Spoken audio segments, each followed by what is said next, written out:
Hello students, कैसे हैं सब। उम्मीद है सारे बच्चे बिल्कुल अच्छे होंगे और सुरक्षित होंगे, घर के अंदर अपनी बोर्ड की तैयारी में लग चुके होंगे, पढ़ाई भी कर रहे होंगे मन लगा करके। तो बच्चे आज है क्लास इकोनॉमिक्स की और इसके अंदर हम लोग पढ़ रहे हैं problem of deficient demand and excess demand. Last class में हम लोगों ने डिस्कस कर लिया था प्रॉब्लम ऑफ डेफिशिएंट डिमांड, उसके साथ हम लोगों ने डिफ्लेशनरी गैप को भी समझा था। एक्चुअली मानिए तो जो डेफिशिएंट डिमांड है वही बात आपको डिफ्लेशनरी गैप भी कहता है। डिफ्लेशनरी गैप एक्चुअली ये बताता है कि भैया जब डिमांड कम होगा, जब डिमांड कम होगा तो जनरल प्राइस लेवल आपका डाउन आना स्टार्ट होगा।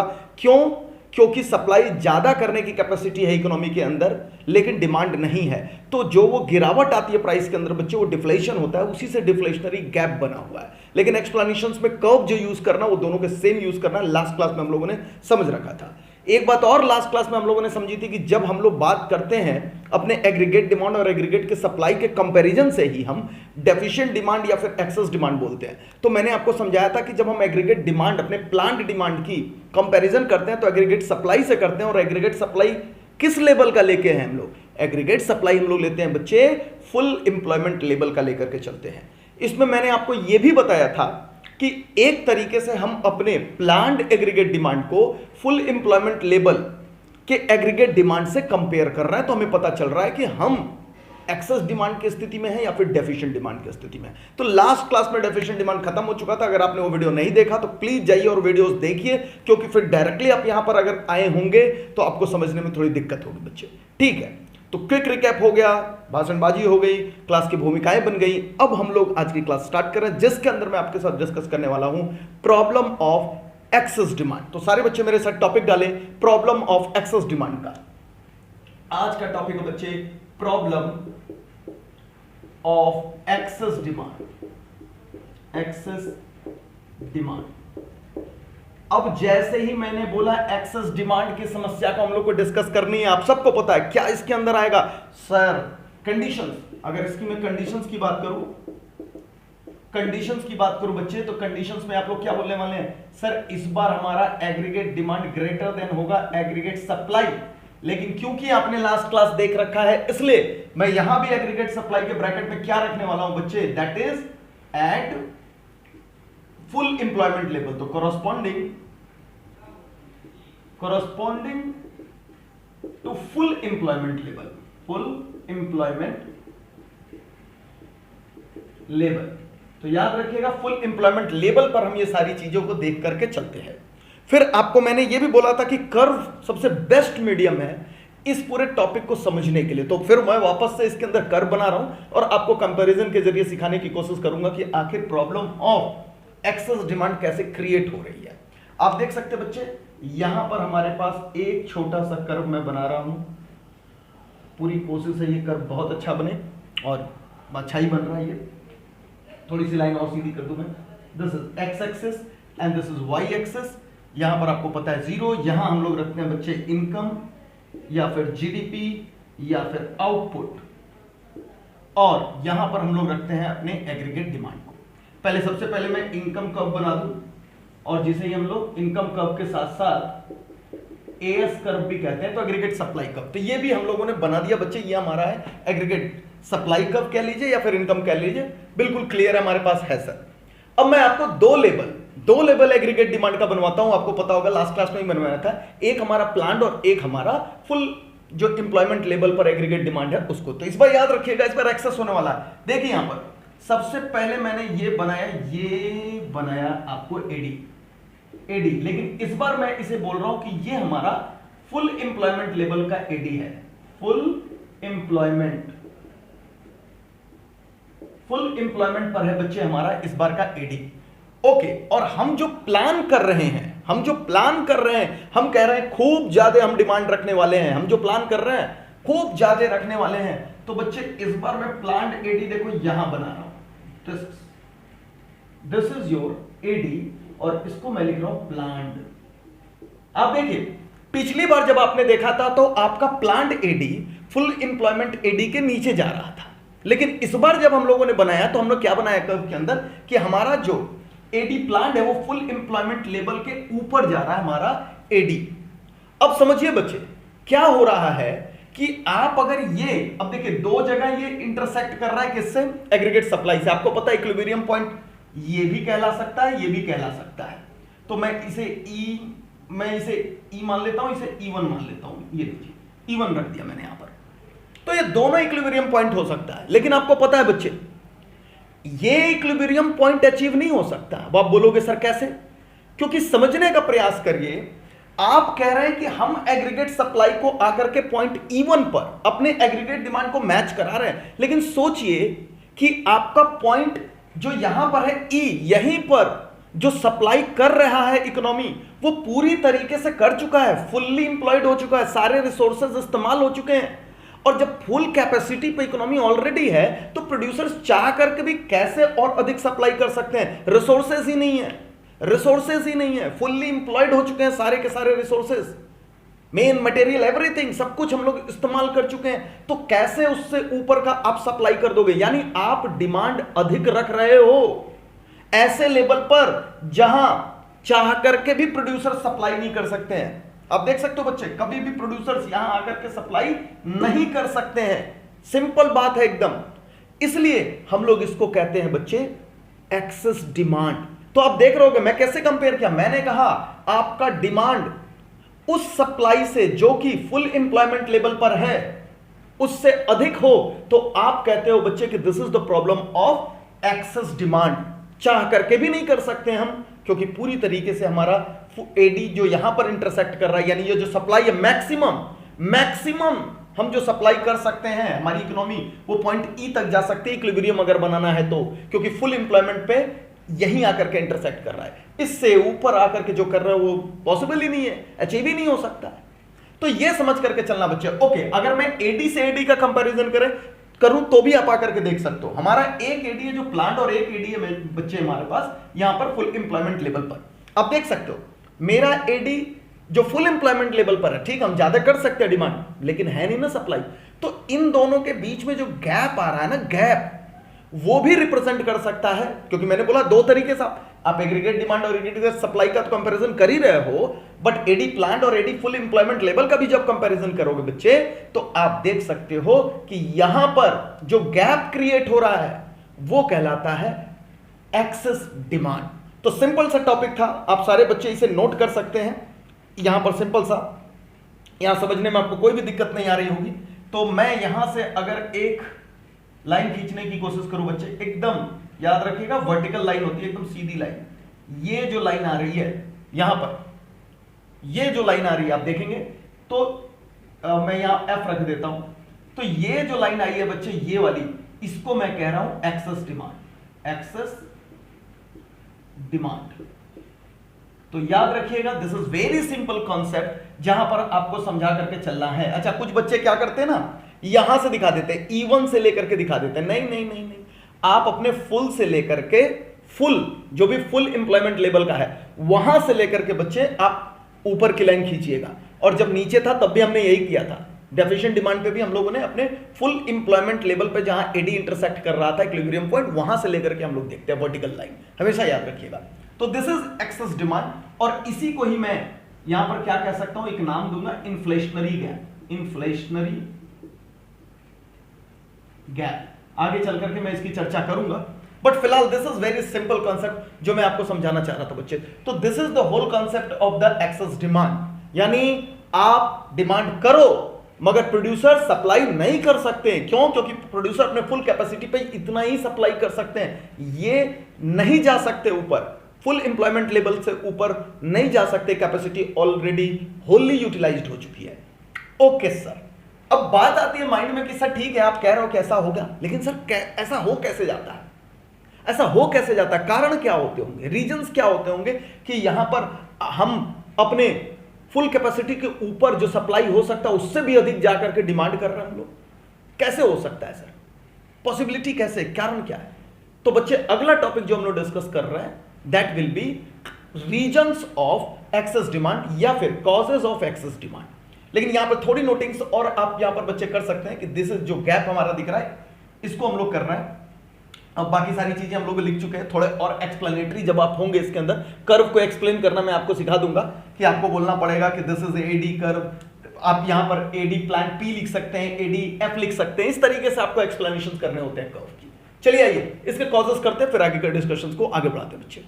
तो अब मैं लिख रहा हूं यहां पर कॉजेस, दिस इज कॉजेस यानी रीजन ऑफ एक्सेस डिमांड। तो यहां पर कॉजेस ऑफ एक्सेस डिमांड का टॉपिक हम लोग डिस्कस कर रहे हैं। अब मैं यहां पर बच्चे ये हटा दे रहा हूं कि यहां पर जो कंडीशंस मैंने लिखा है आप समझ लेना कि ये कंडीशंस मैं हटा रहा हूं। यहां पर इतनी नोटिंग तो आपने कर ही ली होगी, तो कंडीशंस मैंने हटा दिया क्योंकि यहां से मुझे डिस्कस करना है। आइए, अब आपको पता है components of AD last class में हम लोगों ने डिस्कस किया था। बहुत ज्यादा टाइम नहीं लगेगा इस बच्चे को डिस्कस करने के लिए, इसको नहीं लगने वाला। वापस से मुझे बताइए कंपोनेंट्स ऑफ एडी। आपको पता है कंपोनेंट्स ऑफ एडी क्या होता है? एडी इज इक्वल टू, पहले तो वो कंपोनेंट्स में बता दूं, एडी इज इक्वल टू, आपको पता है बच्चे, दो सेक्टर इकोनॉमी के अंदर सर, एक तुम्हारा होगा प्राइवेट कंजम्पशन एक्सपेंडिचर और इन्वेस्टमेंट, जो प्राइवेट इन्वेस्टमेंट एक्सपेंडिचर, ये दो सेक्टर इकोनॉमी में होता है, टू में। और अगर हम अपने इकोनॉमी को बढ़ा दें, ओपन इकोनॉमी कर दें, तो क्या होता है उसके अंदर आ जाता है हमारा गवर्नमेंट भी, प्लस हमारा आता है एक्सपोर्ट माइनस इंपोर्ट भी। तो ये सारी चीजें हम लोगों ने यहां से लेके यहां तक जब करते हैं बच्चे, तुम्हारा फोर सेक्टर होता है। दिस इज, ये टू सेक्टर था, ओपन इकोनॉमी बोलते हैं हम लोग इसको, ओपन इकोनॉमी। ये सारा चर्चा हम लोग पहले भी कर चुके हैं। तो सर ये क्यों बता रहे हो? ये इसलिए बता रहे हैं बच्चे कि आपका यहां पर कल जैसे हम लोगों ने डेफिशिएंट डिमांड में रिड्यूस किया था सारी चीजों को, तो रिडक्शन हो रहा था हमारे एडी के अंदर। अभी क्या कह रहे हैं कि एडी अधिक है, तो क्यों अधिक हो रहा होगा?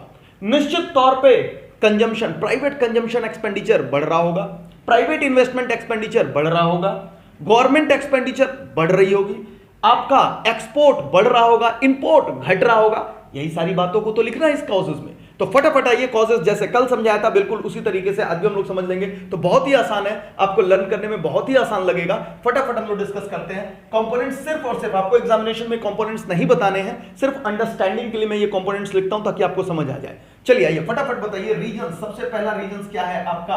तो आप क्या बोलेंगे यहां पर? Increase in private consumption expenditure, consumption expenditure. तो पहला रीजन बिल्कुल सिंपल है बच्चे। पहला रीजन क्या हो गया? Increase in consumption, private consumption expenditure. दूसरा है इंक्रीज इन इन्वेस्टमेंट एक्सपेंडिचर। तो क्या लिखेंगे आप? Increase in private investment expenditure. तो ये दूसरा हो गया। तीसरे नंबर पर increase in government expenditure. Just उसी का उल्टा करा रहा हूं मैं बच्चे, देख सकते हैं यहां पे। चौथे नंबर पर इंक्रीज इन एक्सपोर्ट्स। पांचवें नंबर पर डिक्रीज इन इंपोर्ट्स। सिंपल। जिन बच्चों ने लास्ट क्लास देखी है और इनके लॉजिक्स को समझा है, वो यहां भी समझ पा रहे हैं कि मैं क्या डिस्कशन कर रहा हूं। ये सारे आप देख सकते हैं। इंपोर्ट क्योंकि निगेटिव आइटम होता है बच्चे, इसलिए जब इंपोर्ट घटेगा और एक्सपोर्ट बढ़ेगा तो नेट एक्सपोर्ट भी आपका बढ़ता है, तो फिर उसके हिसाब से आपका एग्रीगेट डिमांड भी बढ़ेगा। ये पांच चीजें तो बिल्कुल सिंपल है, लेकिन एक बात और मैंने टैक्सेस के बारे में कही थी। अब आप सोचो टैक्सेस पे क्या असर पड़ रहा होगा? कब आपका डिमांड आपका बढ़ जाएगा? जब आपके पास डिस्पोजेबल इनकम अधिक होगा, जब सरकार कम टैक्सेस लेगी। जब सरकार कम टैक्सेस लेगी बच्चे, तभी तो आपके पास ज्यादा पैसा बचेगा, आपके पास डिस्पोजेबल खर्च करने वाले पैसे ज्यादा बचेंगे, तो आप खर्च ज्यादा करोगे, एग्रीगेट डिमांड ज्यादा होगा, तो फिर एक्सेस डिमांड की स्थिति आएगी, यानी reduction in the taxes. Reduction in the taxes. Last class में जब डेफिशिएंट डिमांड किया था मैंने, तो इंक्रीमेंट इन द टैक्सेस किया था। यहां मैं कह रहा हूं बच्चे रिडक्शन इन द टैक्सेस। तो रिडक्शन इन द टैक्सेस हम लोग कर रहे हैं।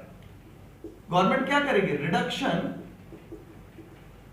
इन टैक्सेस, या ब्रैकेट में मैं समझा भी दूं कि which increases the disposable income. Disposable income, dispose करने वाला इनकम मतलब खर्च करने वाला इनकम टैक्स घटने के कारण आपके हाथों में बचने लगेगा। अगर आपका इनकम टैक्स कम लग रहा है बच्चे, तो आपके पास 100 रुपया कमा रहे हो, उसमें 50 रुपया सरकार ले रही है तो 50 ही खर्च करोगे, सरकार टैक्स के नाम पे 10 लेगी तो 90 खर्च करोगे। तो निश्चित तौर पर reduction in the taxes, taxes घटेंगे तो आपके पास खर्च करने वाले पैसे बचेंगे, तो आप ज्यादा खर्च करोगे तो एग्रीगेट डिमांड बढ़ेगा। तो these are the simple reasons जो कि आपको पढ़ना। अगेन अगर एग्जामिनेशन बच्चे सिर्फ 2 सेक्टर्स के बारे में पूछे कि बताओ सिर्फ 2 सेक्टर्स इकोनॉमी में क्या कारण हैं जो हमारे एग्रीगेट डिमांड को बढ़ा सकते हैं, तो आप क्या बात करोगे? सिर्फ और सिर्फ इन दोनों को। ये है 2 सेक्टर्स, 2 सेक्टर वाले। और जब चारों सेक्टर्स का पूछ देगा, ओपन इकोनॉमी पूछ देगा, तो ये पूरा का पूरा रीजंस आपको देना है बच्चे, ये पूरा का पूरा रीजंस आपको देना है। जब चारों सेक्टर्स के बारे में आपसे पूछ दे तो पूरा बता दो, क्योंकि 4 सेक्टर में तो सब हैं, सब आ जाएंगे। तो this is the simple topic जो कि आपको समझ करके चलना था। उम्मीद है बच्चे आप सबको यह समझ आ गया होगा कि कॉजेस क्या है यहां पर।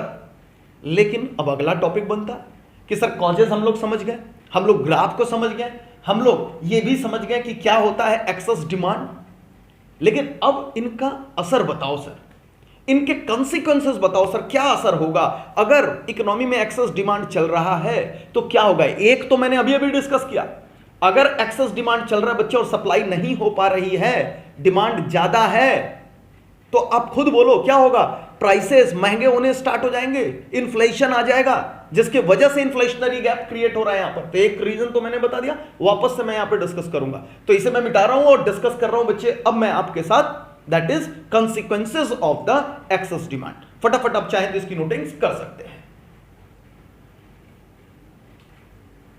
ठीक है स्टूडेंट, आइए तो हम लोग लिख रहे हैं यहां पर that is consequences of excess demand.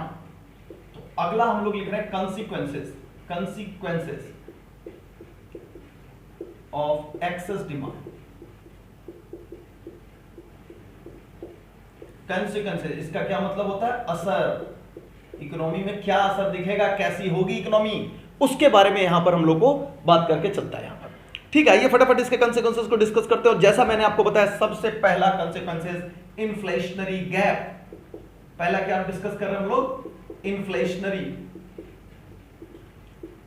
Gap. Inflationary gap create होता है, मैंने पहले भी कहा, जो आपको कर्व बनाना होगा बच्चे तो सेम टू सेम आपको यूज करना है, कर्व में कोई भी फर्क नहीं है, याद रखिएगा इस चीज को। आप इन्फ्लेशनरी गैप का मतलब समझिए, भाई क्या हो रहा है यहां पर? हो यूं रहा है कि डिमांड बढ़ रहा है, डिमांड का प्रेशर बढ़ रहा है, लेकिन आउटपुट बढ़ नहीं सकता, आउटपुट बढ़ नहीं सकता, डिमांड का प्रेशर बढ़ा रहे हो, जिसके कारण से कॉस्ट ऑफ प्रोडक्शन इंक्रीज होना स्टार्ट हो जाएगा। और कॉस्ट ऑफ प्रोडक्शन अगर इंक्रीज होना स्टार्ट हो जाएगा बच्चे, तो निश्चित तौर पर प्रोडक्ट्स के प्राइसेस भी स्टार्ट हो जाएंगे बढ़ने। मैं सिर्फ प्रोडक्ट्स नहीं बोल रहा हूं, एवरीथिंग, सबके प्राइस लेवल भी इंक्रीज हो जाएंगे, बढ़ने लगेंगे, जिसके कारण इन्फ्लेशन आ जाएगा, और इन्फ्लेशन के कारण इन्फ्लेशनरी गैप क्रिएट हो जाता है बच्चे। This is the simple as anything कि भाई जब ज्यादा डिमांड होगा तो प्रेशर ज्यादा पड़ेगा, तो cost of production, pressure of demand जो होता है ना, वो कॉस्ट ऑफ प्रोडक्शन को भी इंक्रीज कर देता है। कॉस्ट ऑफ प्रोडक्शन इंक्रीज होते हैं तो बाजार में चीजें महंगी होनी स्टार्ट हो जाएगी, क्योंकि उनको बनाने की लागत ज्यादा आ रही है, तो बाजार के अंदर भी वो महंगी होकर के निकलेंगी, जिसके कारण इन्फ्लेशन आएगा। और ये इसलिए आ रहा है क्यों? क्योंकि डिमांड बहुत है, बहुत ज्यादा डिमांड है, तो डिमांड ज्यादा होने के कारण हर चीज का price level, general price level बढ़ना स्टार्ट हो जाता है। तो ये चीज हम लोग यहां पर चाहे तो लिख सकते हैं कि भाई ये इन्फ्लेशनरी गैप क्यों आ रहा है, तो आप लिख सकते हैं एक्सेस डिमांड, एक्सेस डिमांड जो होगा, एक्सेस डिमांड क्या करेगा? पुट प्रेशर, या इसे और आसान लैंग्वेज में मैं लिखा दूं बच्चे, यहां पे और आसान लैंग्वेज में मैं लिखा देता हूं, pressure of excess demand. Access demand क्या करने वाला है? Pressure of excess demand rises cost of production, cost of production बढ़ा देगा बच्चे। और कॉस्ट ऑफ प्रोडक्शन क्या करने वाला है? राइजेज प्राइस लेवल, और इसके कारण आ जाएगा creation of inflation, creation of inflationary gap. तो महंगाई आ जाएगा, जिसके कारण इन्फ्लेशनरी गैप क्रिएट हो जाएगा। तो देख सकते हैं बिल्कुल chart wise, flow chart wise हमने इसको समझने की कोशिश की। Pressure of excess demand, cost of production को बढ़ा देंगे, राइज प्राइस लेवल बढ़ जाएगा, उसके कारण इन्फ्लेशनरी गैप क्रिएट हो जाएगा बच्चे। तो दिस इज सिंपल। कर्व के लिए मैं अभी भी बोल रहा हूं, कर्व के लिए आप बिल्कुल इसी कर्व को इस्तेमाल करेंगे अपने एग्जामिनेशन में लिखने के लिए, ठीक है सर। दूसरा असर क्या पड़ने वाला है?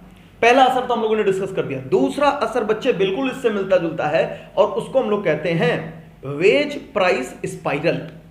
अब स्पाइरल का मतलब मैंने आपको पहले भी समझाया है, कोई एक चीज दूसरे चीज को जन्म देती है और वो चीज घूम फिर करके वापस उसी चीज को जन्म दे देती है, तो साइक्लिकल बन जाता है। यानी ये इसको बढ़ा रहा है, वो इसको बढ़ा रहा है, ये इसको बढ़ा रहा है, वो उसको बढ़ा रहा है, ये इसको बढ़ा रहा है, वो उसको बढ़ा रहा है। आप खुद सोचो बड़ा सिंपल ढंग से, मैंने जब कहा कॉस्ट ऑफ प्रोडक्शन बढ़ेगा जी, तो भैया कॉस्ट ऑफ प्रोडक्शन बढ़ रहा है तो निश्चित तौर पे वेजेस भी तो बढ़ रहे हैं। ध्यान से सोचो, वेजेस भी तो उसी का पार्ट है।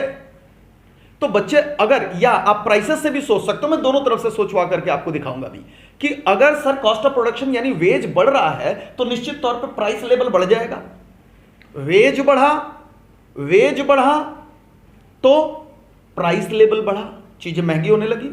क्योंकि मान लीजिए कि जो कर्मचारी है तनख्वाह अधिक ले रहा है, अगर वेजेस अधिक ले रहा है जो लेबरर है, तो उस प्रोडक्ट का दाम महंगा हो गया, महंगा होकर के बाजार में गया। अब मुझे बताओ, क्या जो वर्कर वहां काम कर रहा था वो खुद ग्राहक भी तो है, बाजार में जब वो जाता है तो कहता है महंगा है, और फिर अपने वो बॉस को कहता है, फिर अपने प्रोडक्शन मैनेजर को कहता है, फिर अपने मालिक को कहता है मेरी तनख्वाह बढ़ाओ, सामान बाजार के अंदर महंगी है, मेरी तनख्वाह बढ़ाओ, सामान बाजार के अंदर महंगी है। सोचो, उसी को अधिक वेतन देने के कारण प्रोडक्ट का दाम महंगा हुआ, और फिर उससे ज्यादा महंगा खरीदने के कारण वो फिर अपनी तनख्वाह बढ़ाने की बात कर रहा, वेजेस बढ़ाने की बात कर रहा, और फिर वेज बढ़ गया तो फिर कॉस्ट ऑफ प्रोडक्शन बढ़ा, फिर कॉस्ट ऑफ प्रोडक्शन बढ़ा, फिर प्राइस बढ़ा, फिर प्राइस बढ़ा, फिर ये अपनी वेज बढ़वाएगा, क्योंकि वो खरीदना भी इसे ही है, ग्राहक भी तो है, ये ग्राहक भी तो है। तो बच्चे ये फिर वेज प्राइस स्पाइरल बनता चलेगा, यानी प्राइस वेज को बढ़ा रही है, वेज प्राइस को बढ़ा रही है, प्राइस वेज को बढ़ा रही है, वेज प्राइस को बढ़ा रही है। तो आप देख सकते हैं, फिर मैं यहां पर सेम टॉपिक रख रहा हूं, आप 2 बार नोटिंग करना, मैं यहां पर सेम टॉपिक रख रहा हूं, लेकिन मैं यहां पर बदल रहा हूं थोड़ा सा, एक्सप्लेनेशन बिल्कुल सेम जाने वाले हैं। दूसरे नंबर पे मैं लिख रहा हूं wage price spiral, wage price spiral. तो देखिए क्या हो रहा है, pressure on excess demand, pressure of excess demand क्या करता है, राइजेस कॉस्ट ऑफ प्रोडक्शन, यानी वेजेस बढ़ रहा है बच्चे, वेजेस इंक्रीज कर रहा है, और राइजेस, जब वेजेस बढ़ेंगे तो निश्चित तौर पे प्राइसेस बढ़ाएगा। भाई प्रोड्यूसर प्राइस बढ़ाएगा, कहेगा ज्यादा पैसा दे रहा है भैया, खर्च ज्यादा आ रहा है बनवाने में, प्राइस। फिर इसे खरीदने के लिए क्या होने वाला है, फिर इसे खरीदने के लिए वो अपनी फिर वेजेस बढ़ाना स्टार्ट करेंगे। लेबरर्स बोलेंगे भैया राइज करो, राइज इन वेज, ये देखिए, फिर राइज इन प्राइस लेवल, और ये चलता रहेगा, ये चलता रहेगा। This is wage price spiral. तो बिल्कुल सिंपल सा कंसेप्ट है कि एक चीज दूसरे को बढ़ा रही है, दूसरी उसको बढ़ा रही है, तो ये चलता रहेगा बच्चे। ओके सर, तो दूसरा पॉइंट भी बिल्कुल क्लियर हो गया हम लोग को। थर्ड पॉइंट जो हम लोग को डिस्कस करना है बच्चे, वो है स्टैटिक जीडीपी। थर्ड पॉइंट हम लोग डिस्कस कर रहे हैं, आप इसका स्क्रीनशॉट या फिर नोटिंग कर सकते हैं। थर्ड पॉइंट जो हम लोग डिस्कस कर रहे हैं वो है स्टैटिक जीडीपी। अब बात आ गई स्टैटिक जीडीपी, और ये भी बड़ा सिंपल है। स्टैटिक जीडीपी भी बहुत सिंपल है बच्चे, आप नाम से भी समझ रहे होगे। स्टैटिक यानी जो मूव नहीं हो रहा हो, स्थिर हो गया हो, रुका हुआ हो, उसको बोलते हैं स्टैटिक। स्टैटिक जीडीपी क्यों कह रहे हैं स्टैटिक जीडीपी? जीडीपी है क्या सर? सर इनकम है, आउटपुट है, यही तो है हमारा। लेकिन जब हमने फुल एम्प्लॉयमेंट लेवल अचीव कर लिया है, हम उससे अधिक तो सप्लाई नहीं कर सकते सर, हम इससे अधिक तो सप्लाई नहीं कर सकते सर। डिमांड जो मर्जी सो कर लो, हम उससे अधिक सप्लाई नहीं कर सकते, यानी उससे अधिक जीडीपी ला नहीं सकते, उससे अधिक आउटपुट जनरेट नहीं कर सकते। तो क्या हमारा जीडीपी एक फिक्स्ड हो गया कि नहीं, कांस्टेंट हो गया कि नहीं? डिमांड है, लेकिन डिमांड को मीट नहीं कर सकता है हमारा बढ़ा करके जीडीपी। क्यों? क्योंकि ऑलरेडी वो अपने फुल एम्प्लॉयमेंट लेवल पर है, उससे अधिक पैदा ही नहीं कर सकते हम अपने इकोनॉमी के अंदर। तो जीडीपी शांत हो गया, जीडीपी स्टैटिक हो गया, जीडीपी बढ़ नहीं सकता। तो इसलिए अगला जो इसका कंसेक्वेंस है बच्चे, स्टैटिक जीडीपी का आएगा, यानी with the rise in the demand there is no rise in the GDP, because GDP has already achieved the full employment level. We have already achieved the full employment level and output cannot be increased beyond that level. तो ये कारण बन जाएगा static GDP का। तो हमने क्या रखा है यहां पर, थर्ड पॉइंट, स्टैटिक जीडीपी, रुका हुआ। तो याद रखिएगा कांस्टेंट हो जाएगा, रुक जाएगा वो। ऐसा इसलिए हो रहा है क्योंकि हम लोग चाह करके भी क्या कह सकते हैं, यहां पर क्यों हो रहा है, तो GDP can not be increased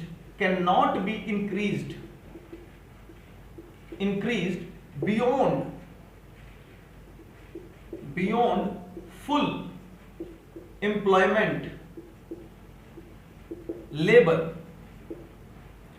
नहीं बढ़ा सकते हैं, ठीक है, even if there is excess demand, excess aggregate demand. तो याद रखिएगा खूब सारे एग्रीगेट डिमांड आ रहे हैं आपके, एक्सेस डिमांड आ रहे हैं आपके, लेकिन तब भी हम अपने जीडीपी को नहीं इंक्रीज कर सकते। कारण क्लियर है, हमने फुल एम्प्लॉयमेंट लेवल अचीव कर लिया है, बस। तो ये सिंपल सा एक था स्टैटिक जीडीपी के बारे में। बहुत सिंपल सा पॉइंट है, बिल्कुल सिंपल बात। आपने एक बार कर्व समझ लिया ना, तो फिर ये समझने में आपको बिल्कुल भी दिक्कत नहीं आएगी। बहुत सिंपल सारे पॉइंट है, ठीक है सर। तो स्टैटिक जीडीपी भी समझ गए। चौथा जो कॉन्सिक्वेंस है बच्चे, वो है लॉस ऑफ प्रॉफिट। क्या बात है सर, लॉस ऑफ प्रॉफिट, ज्यादा डिमांड होने पर भी लॉस ऑफ प्रॉफिट, ये कैसे हो रहा है सर? देखो, ये मानो कि दो तरीके के लॉस होते हैं।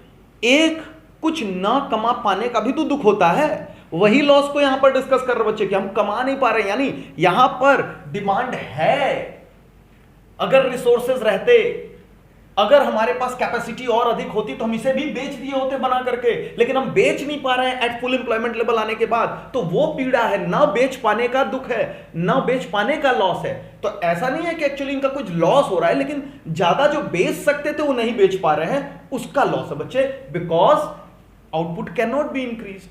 तो इसका लॉस है बच्चे। तो यहां पर हम लोग बात करेंगे, दैट इज लॉस। जो बात करते हैं तो इसके अंदर यही हम लोग लॉस, आपको याद होगा जब हम लोगों ने डिस्कस किया था उसके अंदर, जब हम लोगों ने डिस्कस किया था डेफिशिएंट डिमांड, तो वहां भी मैंने लॉस ऑफ प्रॉफिट बताया। तो कई बच्चों को ऐसा लग सकता था, कई बच्चे क्या पढ़ते हैं, मिलता जुलता टॉपिक है, वहां जो पढ़ा था यहां उसका उल्टा होगा। नहीं, ऐसा नहीं पढ़ते हैं, कंसेप्ट समझा करो। वहां जो था अनसोल्ड स्टॉक रह गया था, बेच नहीं पा रहे थे, और यहां पर क्या है कि भैया हम चाह करके भी नहीं बेच पा रहे हैं क्योंकि हम फुल कैपेसिटी पे ऑलरेडी, लेकिन डिमांड है। समझ रहे हो बात? तो वैसे ही हो गया, मान लीजिए आप समोसे का दुकान चलाते हो और लाखों ग्राहक आपके दुकान के आगे खड़े हो गए, लेकिन आपकी दुकान पे समोसा ही नहीं है, आपको बड़ा तकलीफ होगा। आज 1 लाख समोसा रहता तो 1 लाख बिक गया होता, रातों रात लखपति हो जाते, नाम हो जाता लखपति समोसे वाला, लेकिन हो नहीं पा रहा है क्योंकि है ही नहीं। तो दैट इज उसकी पीड़ा, उसकी दुख, लॉस ऑफ प्रॉफिट की बात कर रहे हैं हम लोग। तो यहां पर लिख रहे हैं बच्चे हम लोग लॉस ऑफ प्रॉफिट। तो सारे बच्चे इसे रिवाइज करेंगे क्योंकि अब ये समाप्ति की दौर में जा रहा है बच्चे, ये चैप्टर भी अब समाप्ति की दौर में जा रहा है और जल्द ही हम लोग अपने दूसरे पार्ट में आने वाले हैं। तो यहां पर हम लोग क्या लिख रहे हैं, loss of profit.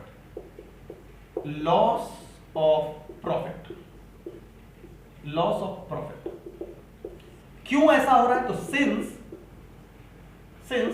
There is excess demand, बाजार में एक्सेस डिमांड है, बट क्या हो रहा है, but producers can not supply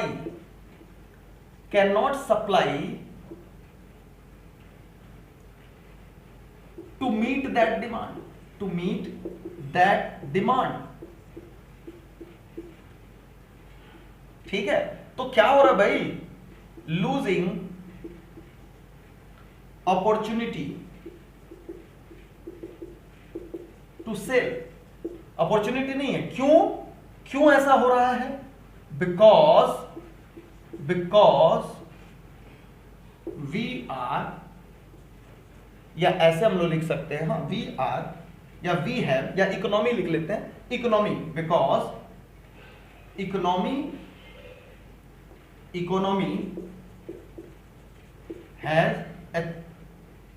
economy is operating, लिख लो, इज ऑपरेटिंग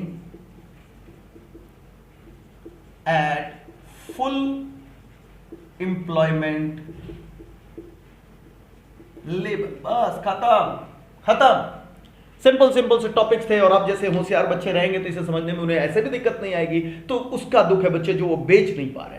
तो this was the simple topic बच्चे, लगभग हम लोगों ने चीजें खत्म कर रखी है।